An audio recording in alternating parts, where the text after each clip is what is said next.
So, hello friends, welcome back to our channel UPSC Study Circle by Saurabh. We are back again with our analysis of daily MCQ, current affair topic, and the discussion on few questions. So, today we came back with the topic Uniform Civil Code. तो आज जो हम topic बताने वाले हैं uniform civil code, ये बहुत ही ज़्यादा इंटरेस्टिंग टॉपिक होने वाला है। तो इसके ऊपर आप कोई भी आंसर राइटिंग, कोई भी ऐसे आर्ग्यूमेंट राइटिंग, रिपोर्ट राइटिंग जो कि सीएपीएफ के लिए होता है, और साथ में आप एसएसबी के जीडी, लेक्चरेट और भी अलग अलग जगह पे इस टॉपिक के थ्रू तैयार कर सकते हैं। तो बने रहें। तो सबसे पहले हम स्टार्ट कर लेते हैं अपने कल के एमसीक्यू के साथ। Before we move, please subscribe to our channel and like share ज़रूर कर दें ताकि हम भी मोटिवेटेड होते रहें आगे वीडियो बनाने के लिए। हमारा कल का पहला क्वेश्चन था, with reference to the acquisition of citizenship under the citizenship act of 1955 consider following statements. तो पहला ऑप्शन था हमारा, children of foreign diplomats in India can acquire Indian citizenship by birth. तो नहीं, ये ऑप्शन बिल्कुल ही गलत है। क्या है, देखिए, सबसे पहले तो पांच पांच तरीके होते हैं हमारे पास, पांच तरीके होते हैं इंडियन सिटीजनशिप अक्वायर करने के लिए। तो मैं सबसे पहले आपको वो समझा देता हूँ कि जो पहला है by birth, by birth. Second है हमारा बाय डिसेंट। थर्ड है हमारा बाय रजिस्ट्रेशन। फोर्थ है हमारा बाय नेचुरलाइजेशन। और फिफ्थ है हमारा bye incorporating territory, bye incorporating territory.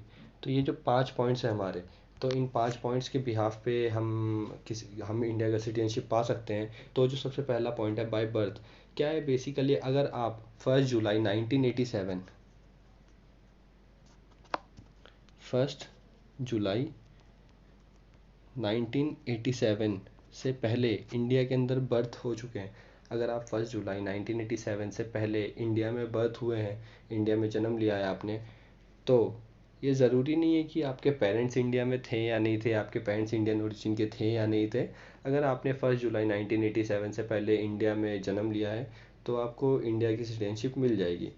Second point था हमारा बाई डिसेंट। तो बाई डिसेंट क्या है, 10 दिसंबर 1992 से पहले अगर आपके पेरेंट्स इंडिया में जन्म ले लिया था, अगर आपके पेरेंट्स इंडिया में 10 दिसंबर 1992 से पहले इंडिया में बर्थ हुए थे और इंडिया में रहते थे, तो आपको इंडियन सिटीजनशिप मिल जाएगा। थर्ड पॉइंट था हमारा बाई रजिस्ट्रेशन। तो अगर आप जो है इंडियन ओरिजिन के, अगर आप इंडियन ओरिजिन के हैं, अभी कहीं भी रहते ये मतलब नहीं है, लेकिन अगर आप इंडियन ओरिजिन के हैं और वापस से इंडिया का सिटीजनशिप पाना चाहते हैं तो आपको इंडिया के अंदर 7 साल रहना पड़ेगा, 7 साल रहना पड़ेगा और आपको यहाँ का सिटीजनशिप मिल जाएगा। फोर्थ पॉइंट था हमारा बाय नेचुरलाइजेशन। तो नेचुरलाइजेशन के अंदर क्या होता है बेसिकली, अगर आप इंडिया के अंदर 14 साल रह चुके हो, अगर आप इंडिया के अंदर 14 साल रह चुके हो तो आप अप्लाई कर सकते हो बाय नेचुरलाइजेशन के थ्रू, आप इंडिया में रहने के लिए एलिजिबल हो। और लास्ट पॉइंट हमारा बाय इनकॉर्पोरेटिंग टेरिटरी। तो क्या है कि कोई भी फॉरेन टेरिटरी अगर इंडिया का पार्ट बन जाता है, अगर इंडिया का पार्ट बन जाता है बाय इनकॉर्पोरेटिंग दैम, तो क्या है कि गवर्नमेंट, जो हमारी सेंट्रल गवर्नमेंट है, वो नोटिफाई करेगी कि इनको सिटीजनशिप देना है या नहीं देना है। जैसा कि पौंडीचेरी को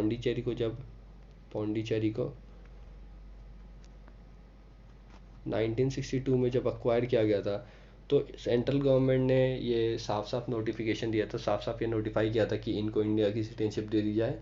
तो इन तो सिर्फ और सिर्फ सेंट्रल गवर्नमेंट की रिकमेंडेशन पे ही उनको सिटीजनशिप मिलेगी। तो सेकंड जो पॉइंट है हमारा, if any foreign territory become a part of India, all the resident of Indian territory automatically become the citizenship of India, citizens of India. तो नहीं, ये बिल्कुल ही गलत है, ऑटोमेटिकली नहीं होगी, सेंट्रल गवर्नमेंट उनको नोटिफाई करेगी और तब उनको मिलेगी। तो दोनों ही ऑप्शन हमारे गलत हो गए, तो इसका आंसर हो गया ऑप्शन डी। नेक्स्ट क्वेश्चन हमारा, consider following statement in the context of national commission for womens. पहला पॉइंट है हमारा, it is a non statutory body under the ministry of women and child development. तो नहीं है, गलत है, ये एक स्टेचुटरी बॉडी है जो कि पार्लियामेंट के एक्ट के थ्रू बनाई गई है। पार्लियामेंट का एक्ट था national commission for women act, national commission for women act 1990। National commission for women act 1990 के अंदर ये 1992 में स्टैब्लिश कर दिया गया था, 1992 में स्टैब्लिश कर दिया गया था, जनवरी 1992 में। जनवरी 1992 में ये सेटअप कर दिया गया था।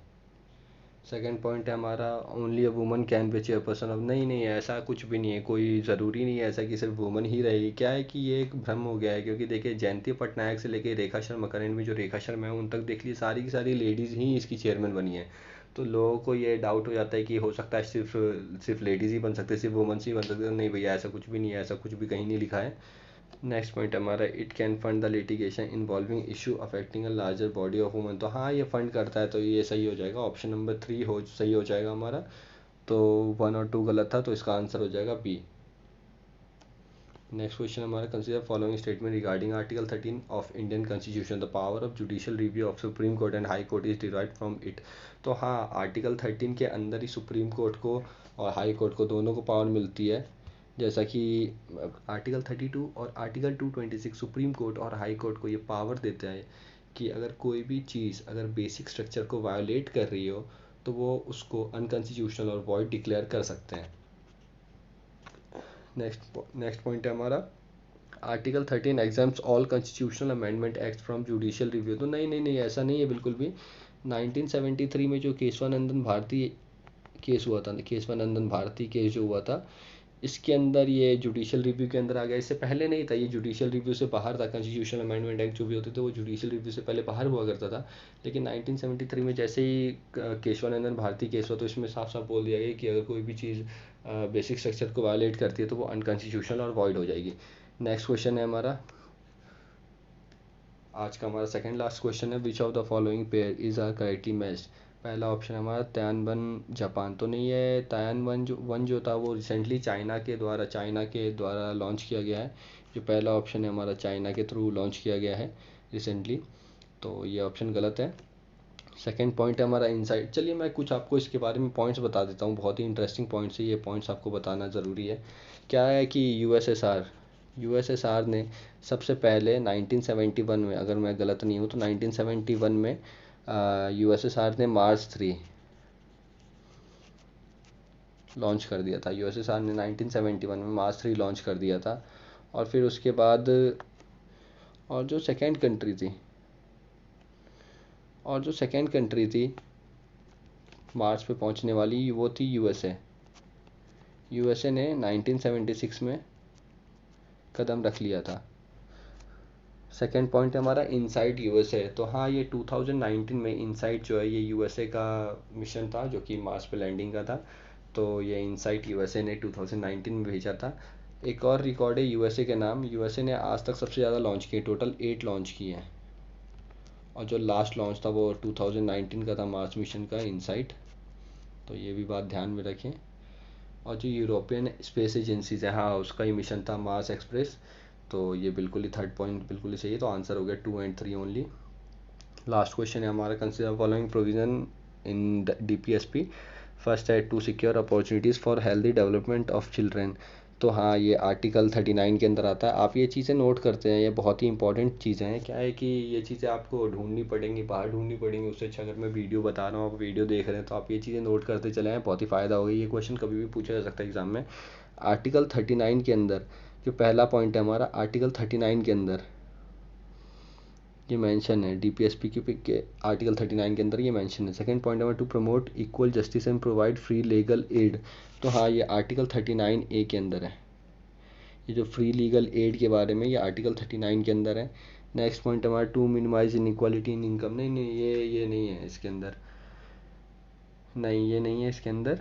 और फोर्थ पॉइंट है to protect and improve the environment and to safeguard forest and wild life, तो हाँ ये जो है 48A के अंदर आता है, 48A के अंदर आता है। एक और पॉइंट है, देखिए क्या था बेसिकली, ये जो तीनों पॉइंट ये 42 कॉन्स्टिट्यूशनल अमेंडमेंट एक्ट 1976 के अंदर लाए गए थे। एक और जो ये तीन के अलावा एक और जो लाया गया था, जो एक और ऐड किया गया था, वो था participation of worker in management of industries. क्या था, ये सिक्योर करना था बेसिकली कि जो भी मतलब वर्कर्स है वो मैनेजमेंट ऑफ इंडस्ट्रीज़ में पार्टिसिपेट कर सकें, तो ये था आर्टिकल 43A के अंदर। तो हमारे कल के पांचों क्वेश्चंस कंप्लीट हो चुके हैं, तो चलिए अब हम मूव करते हैं अपने आज के टॉपिक की तरफ, जो है यूनिफॉर्म सिविल कोड।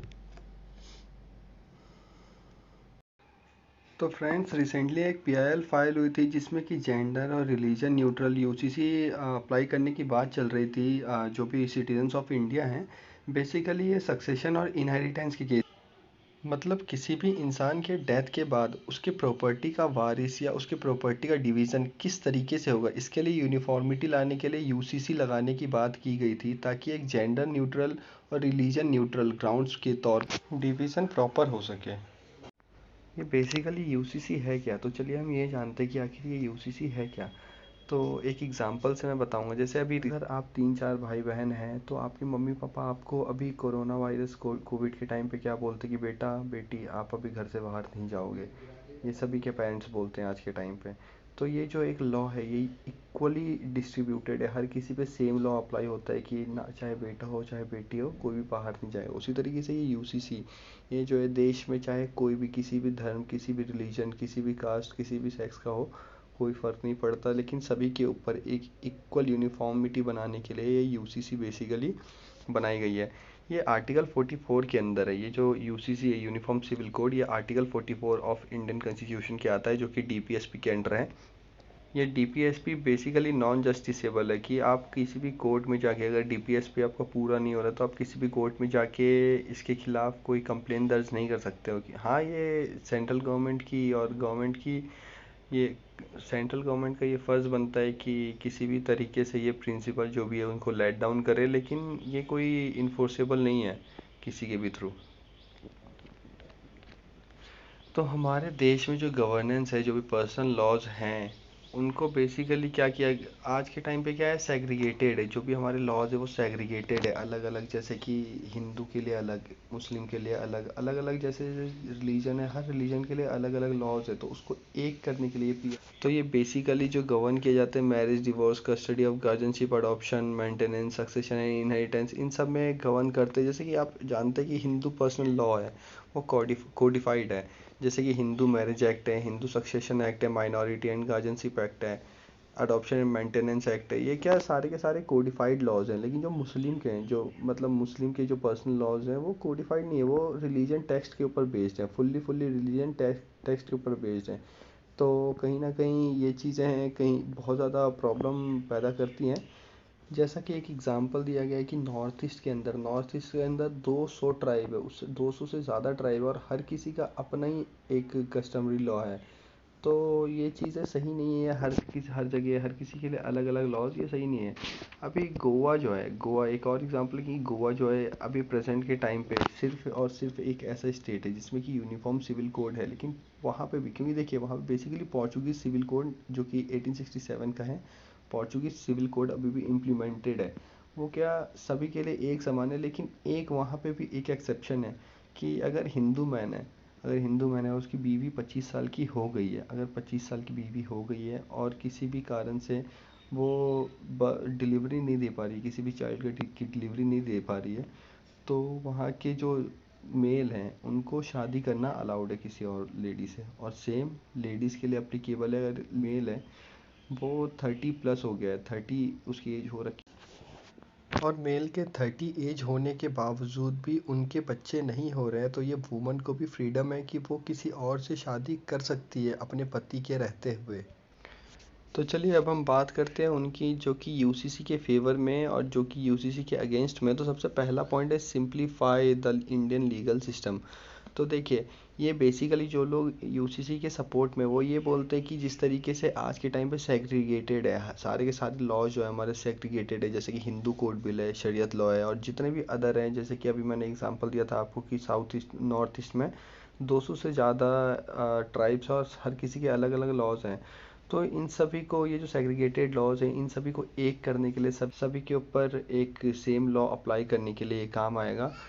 और ये जो भी मतलब आज के टाइम पे आप देखते हैं, हर जो भी रिलीजन है, हर किसी के लिए इनहेरिटेंस के लिए, सक्सेशन के लिए, अडॉप्शन मेकिंग के लिए, हर किसी के लिए अलग अलग जो है, मैरिजेस के लिए, मैरिज सेरेमनी के लिए, हर किसी के लिए अलग अलग लॉ है। तो ये कहीं ना कहीं उन सभी में यूनिफॉर्मिटी लाने का काम करेगा। और एक लॉ अगर हो तो सभी को समझने में भी आसानी होगी। तो जो लोग इसके फेवर में है वो ये बोलते हैं कि सेम सिविल लॉ हर किसी के लिए एप्लीकेबल हो जाएगा, चाहे किसी पे भी फेथ करे। लेकिन जो मेन चीज़ है वो हर किसी पे एक सिविल लॉ अप्लाई हो जाएगा। जो कि बहुत ही अच्छा है। लेकिन जो इनके अगेंस्ट हैं वो ये बोलते हैं आज के टाइम पे जो भी सिविल मैटर्स है, जो भी उनके ऊपर भी यूनिफॉर्मिटी नहीं है, जैसे कि प्रॉपर्टी एक्ट है, पार्टनरशिप एक्ट है, एविडेंस एक्ट है, इस तरीके के जो भी एक्ट है इनमें भी इन यूनिफॉर्मिटी नहीं है। हमारा जो देश है, हमारे देश के अंदर कई सारे ऐसे अमेंडमेंट हो चुके अभी तक, जो और खुद ही अमेंडमेंट के अंदर जो भी मतलब अलग अलग केसेस आते हैं वो खुद ही में अपने आप में ही एक नई चीज़ बता के जाते हैं।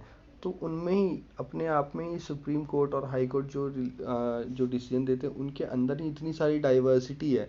तो ये यूसीसी किस तरीके से इक्वालिटी ला पाएगी जब जुडिशरी ही क्लियर नहीं है कि वो किस तरीके से डाइवर्सिटी को कंट्रोल करे, तो हम यूसीसी ला के क्या कंट्रोल करना चाह रहे हैं। देखिए, पार्लियामेंट के पास ये पावर है कि जुडिशरी जो भी डिसीजन दे रही है उसको इन्फोर्स करे, और जो भी हायर जुडिशरी है वो कहीं ना कहीं यूसीसी के फेवर में ही रहती है। तो पार्लियामेंट का ये काम है, पार्लियामेंट के पास ये पावर है कि वो इसके ऊपर कोई ना कोई लॉ ला सके, जैसे कि शाहबानो केस 1985 में था। देखिए, Shah Bano basically 62 year old woman थी उस टाइम पे, जिस टाइम पे उन्होंने केस किया था। इनकी शादी 1932 में हो गई थी। अब 1932 में शादी होने के बाद इनके टोटल 5 बच्चे हुए, जिसमें से कि 3 लड़के और 2 लड़कियां थी। अब 3 लड़के 2 लड़कियां होने के बावजूद देखिए, आपको पता ही होगा कि मुस्लिम लॉ में 2-3 शादियां अलाउड हैं। तो इसके कारण अब क्या किया, उनकी जो हस्बैंड थे, जो उनके शौहर थे, उन्होंने दूसरी शादी कर रखी थी। 5 बच्चे होने के बावजूद दूसरी शादी कर रखी थी। अब जो दूसरी बीवी थी उन्होंने दबाव डालना शुरू किया, बोला कि इसको भगाओ, इसको भगाओ। अब क्योंकि भाई अब जो भी सौतन रहेगी वो तो जलेगी ही। तो सौतन ने बोला भगाओ। अब शाहबानो को बोला उसके पति ने कि अब भैया तुम चले जाओ, हो गया, तुमसे मन भर गया हमारा। तो शाहबानो ने बोला अरे भाई ये क्या बात है, ये क्या बात हुई, मेरे 5 बच्चे हैं, अब मैं कहाँ जाऊँ, मैं कैसे पालूँ इन बच्चों को। तो उसने बोला जो करना है कर लो। तो शाहबानो मैडम ने बोला ठीक है, अब मुझे जो करना है मैं करूँगी। तो वो सीधे गई क्या, इंदौर के एक लॉयर थे, इंदौर के एक लॉयर के पास गई और उनके थ्रू उन्होंने पिटीशन फाइल की। बोला कि भैया मुझे मेंटेनेंस के लिए, देखिए अब मेरे 5 बच्चे हैं, मुझे मेंटेनेंस के लिए, जो ये मुस्लिम लॉ है मैं इनको नहीं मानती, मुझे फ़र्क नहीं पड़ता किसी भी चीज़ से, मुझे क्या मेरा हक चाहिए। मैं 62 साल की बुढ़िया हूँ, अब मैं अपने बच्चों को कैसे पालूँ, मेरे 5-5 बच्चे और मुझे ऐसे इस उम्र में कैसे छोड़ सकता है। तो मुझे मेंटेनेंस के लिए मेरी घर चाहिए। तो सुप्रीम कोर्ट में ये केस चला और फाइनल शाहबानों के कारण ही ये जो मुस्लिम एक्ट में चली आ रही थी बहुत ज़्यादा मोनोपोली, एक जेंडर जेंडर बेस्ड मोनोपोली चली आ रही थी कि मेल डोमिनेंट पार्ट जो होता था वो कभी भी कुछ भी कर सकता था। तो ये मोनोपोली कहीं ना कहीं ख़त्म हो गई वहाँ पे। यहाँ से शाहबानो के कारण ये मोनोपोली कम हुई। और सुप्रीम कोर्ट ने ये डिसीजन दिया कि ऐसे किसी भी केस में जो भी मेल डोमिनेंट पार्ट होगा वो वुमन को मेंटेनेंस के लिए कुछ रकम देगा, ताकि वो उसको रहने में या फिर उसके मेंटेनेंस में या फिर किसी भी चीज़ में दिक्कत ना आए। लेकिन जो लोग इसको नहीं मानते हैं और जो लोग इसको अपोज करते हैं वो तो ये बोलते हैं कि पार्लियामेंट के पास तो कोई भी एक्सक्लूसिव जुरिस्डिक्शन है ही नहीं किसी पर्सनल लॉ के ऊपर, क्योंकि देखिए अब जो ये पर्सनल लॉज है इसको कंकरेंट लिस्ट में मेंशन किया गया है। लेकिन अगर आपको पार्लियामेंट को इसके ऊपर एक्सक्लूसिव जुरिस्डिक्शन चाहिए था, अगर आपको चाहिए कि इसके ऊपर बार बार आप लॉज बना सकें, अगर पार्लियामेंट को इसके ऊपर लॉज बनाना है तो इसको यूनियन लिस्ट में रखना चाहिए था, ताकि आप इसके ऊपर एक्सक्लूसिव जुरिस्डिक्शन पा सकें। लेकिन आपने अगर कंकरेंट लिस्ट में बनाया, जो फ्रेमर्स थे, जो भी कॉन्स्टिट्यूशन के फ्रेमर्स थे, अगर उसको कंकरेंट लिस्ट में बनाया रखा है तो इसका मतलब कुछ ना कुछ सोच के रखा होगा। तो आप अपने मर्जी से इसको चेंज करने की बातें क्यों कर रहे हैं। जो नेक्स्ट पॉइंट है हमारा यूसीसी एंड फंडामेंटल राइट्स। क्या है, जेंडर जस्टिस बहुत ही ज़्यादा ज़रूरी है। और ज़्यादातर जो भी रिलीजियस और जो भी कस्टमरी पर्सनल लॉज हैं हमारे, वो कहीं ना कहीं मेल मेल पार्ट की तरफ ज़्यादा बायस्ड हैं। और आर्टिकल 21 ये साफ साफ बोलता है कि right to life, right to liberty, right to dignity guaranteed, guaranteed है ये आर्टिकल 21 के अंदर। और कहीं ना कहीं मेल डोमिनेंस होने के कारण मेल काउंटर पार्ट की तरफ ज़्यादा बायस है। तो इस बायसनेस को कम करने के लिए जेंडर इक्वालिटी लाएगा, ये जो यूसीसी है ये जेंडर इक्वालिटी लाएगा। लेकिन वही जो अगेंस्ट के लोग हैं वो ये बोलते हैं कि हमारा देश भैया सेक्युलर स्टेट है, और आर्टिकल 26 बी के अंदर साफ साफ लिखा हुआ है कि जो भी हमारा रिलीजियस डोमिनेशन होगा, वो जो भी रिलीजियस डोमिनेशंस होंगे वो अपना जो भी अफेयर्स होगा वो खुद ही मैनेज करेंगे। तो अगर हमारा ये फंडामेंटल राइट है तो आप उसका वायलेशन क्यों कर रहे हो। आर्टिकल 25 भी हमारा individuals fundamental right to religion, तो आप ये फंडामेंटल राइट को क्यों वायलेट कर रहे हो भैया। और जो लास्ट पॉइंट है हमारा वो है यूसीसी एंड कंट्रीज डाइवर्सिटी। तो देखिए, ये जो इतने सारे डाइवर्सिटी हैं आज के टाइम पे, हम अगर इन सभी के ऊपर एक सेम लॉ एप्लीकेबल हो तो ये जो कम्युनलिज्म है, ये जो हमारे अंदर में अपने आप में जो भावनाएं उठती हैं वो भावनाएं कहीं ना कहीं कम हो जाएंगी, और सभी एक एक सेंस ऑफ वननेस आ जाएगा, नेशनल स्पिरिट, नेशनल इंटीग्रिटी में ये कहीं ना कहीं काम आएगा या बहुत ज़्यादा काम आएगा। लेकिन जो इसके अगेंस्ट है वो ये बोलते हैं कि इतनी सारी डाइवर्सिटी है भैया, अगर आप ये सब करोगे तो डाइवर्सिटी ख़त्म हो जाएगी, ये हमारा फंडामेंटल राइट है। और ये डाइवर्सिटी को आप गारंटेड, आपने बोला था कि ये डाइवर्सिटी को ख़त्म नहीं करना है, तो आप कैसे, आप यूसीसी अगर आप ये डालते हो तो ये डाइवर्सिटी ख़त्म हो जाएगी। तो ये विवाद तो चलता ही रहेगा। तो जो वे अहेड है हमारा वो ये है कि एक इवोल्यूशन ऑफ कंसेंसस, एक हमें एक इवोल्यूशन ऑफ कंसेंसस करना चाहिए। ये यूनिफॉर्म सिविल कोड जो है ये इम्पोज मत करो, किसी के ऊपर भी इम्पोज मत करो। जैसे कि आर्टिकल 44 है, हम क्या कर सकते हैं, इफेक्टिव इंफॉर्मेशन से, एजुकेशन से, कम्युनिकेशन से हम क्या कर सकते हैं, मतलब आर्टिकल 44 को अप्लाई करके एक माइलस्टोन पा सकते हैं, नेशनल कंसेंसस की तरफ एक माइलस्टोन पा सकते हैं। बस हमें करना क्या है, एक रिफॉर्म चाहिए। जो हमारे पर्सनल लॉज हैं उसमें एक तरीका रिफॉर्म चाहिए। किस तरीके का रिफॉर्म चाहिए, देखिए डाइवर्सिटी को आप प्रिजर्व करिए, कोई कोई दिक्कत नहीं है, डाइवर्सिटी को आप प्रिजर्व करिए, लेकिन ये चीज़ को, इस चीज़ को इंश्योर करिए कि कोई भी फंडामेंटल राइट्स को वायलेट नहीं कर रही है। अगर कोई भी, हमारी डाइवर्सिटी अलग अलग रिलीजन है, हर रिलीजन के अपने लॉज हैं, लेकिन वो लॉ कहीं ना कहीं फंडामेंटल राइट को वायलेट नहीं करने चाहिए थे। अगर फंडामेंटल राइट को वायलेट नहीं करते हैं तो ठीक है, आप कंसेंसस पा सकते हैं, लेकिन अगर फंडामेंटल राइट को वो वायलेट कर रहे हैं तो उस लॉ को ख़त्म किया जाए, लॉ को चेंज किया जाए। और हम एक अटेम्प्ट कर सकते हैं, एक मॉडल यूसीसी मतलब तैयार करके। तो देखिए फाइनली हमारा कंक्लूज़न क्या है कि हमारा देश जो है वो एक सेक्युलर डेमोक्रेटिक रिपब्लिक है, लेकिन ये जो रिलीजियस प्रैक्टिसेस हैं कहीं ना कहीं वायलेट करती है ह्यूमन राइट्स को, डिग्निटी को, सफोकेट करती है सिविल और मटेरियलिस्टिक फ्रीडम को। तो इन चीज़ों को ध्यान में रखते हुए हम एक यूसीसी एक अप्लाई कर सकते हैं for protection of oppressed and promotion of national unity and solidarity के लिए। तो हमारा टॉपिक यहीं तक था। अगर आपको कुछ समझ में नहीं आया हो तो आप मुझसे पर्सनली पूछ सकते हैं हमारे टेलीग्राम के चैनल पे। तो चलिए अब हम आगे बढ़ते हैं आज के एमसीक्यूज़ के साथ। पहला एमसीक्यू है आज का हमारा, who among the following was the founder of Young Bengal movement in 1820s? A David Hare, B Keshav Chandra Sen, C Henry Vivian Derozio, या D Dwarkanath Tagore. Next question हमारा, which of the following contribution are made by Bal Gangadhar Tilak to cause of national Indian national movement? First option है हमारा, started the practice of using the traditional religion festival to propagate national ideas. Second option है हमारा, associate with the home rule league movement. Last point है हमारा, conclude the Lucknow pact which provided for Hindu Muslim unity in the national struggle. A 1 and 2 only, B 2 and 3 only, C 1 and 3 only, या D 1 2 3। Next question हमारा, India energy modelling forum was recently launched by India jointly with A Germany, B Russia, C Japan, या D USA. Next question है हमारा, What was the main demand of the Bardoloi Satyagraha organized under the leadership of Vallabhbhai Patel? A. Writing of peasants' debts, B. Granting land ownership right to tiller, C. Released of political prisoner arrest during non-cooperation movement, या D. Withdrawal of enhanced land revenue। और आज का हमारा last question है, in the context of salt Satyagraha consider the following statements. 1. Mahatma Gandhi broke the salt law at Dandi. Second, K Kelappan led a salt march to Vedaranyam on the Tanjore coast. And last point है हमारा, Sarojini Naidu participated in non violent march to Dharasana salt works. तो option है हमारा 3 only, 1 and 2 only, 1 and 3 only, और last है हमारा 1 2 and 3।